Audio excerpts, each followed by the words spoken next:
मेरे चैनल पर आप लोग का स्वागत है। ये बेटी का विवाह गीत अच्छा लगे तो लाइक शेयर और सब्सक्राइब कीजिएगा, कमेंट भी करके बताइएगा। अरे बेरिया के बेरी तोई के बरा जिले हो बाबा, तीरा हूँ तो देसे जानी जाऊ। अरे बेरिया के बेरी तोई के बरा जिले हो बाबा, तीरा हूँ तो देसे जानी जाऊ। तीरा हूँ तो देसे जानी जाऊ। अरे तीरा हूँ तो देशवा के लोग जिमीदारवा, लूटी ली है रौरी रानी मास। अरे तीरा हूँ तो देशवा के लोग जिमीदारवा, लूटी ली है रौरी रानी मास। अरे दुआरा पर लुटी है बाबा गाई रे भैंसिया, आंगना लूटी है रानी मास। अरे दुआरा पर लुटी है बाबा गाई रे भैंसिया, आंगना लूटी है रानी मास।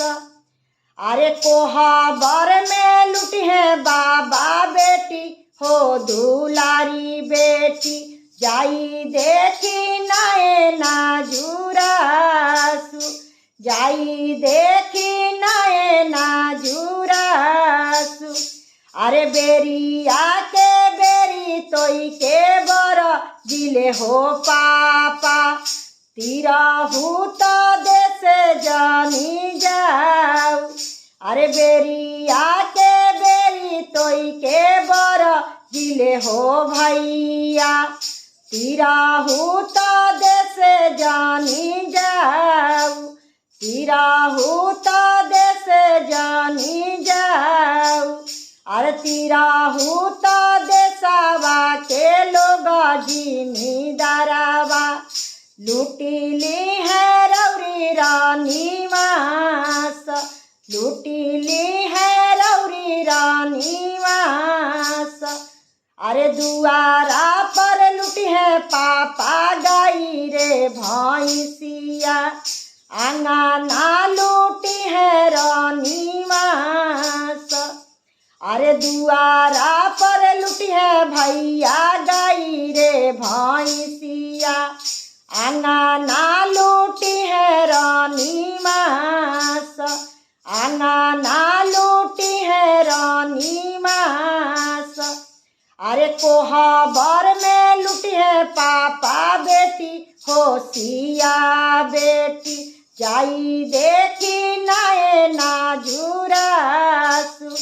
अरे कोहबर में लुटी है भैया बहनी हो दुलारी बहिनी, जाई देखी नाए नाजुरासु, जाई देखी नाए नाजुरासु, जाई देख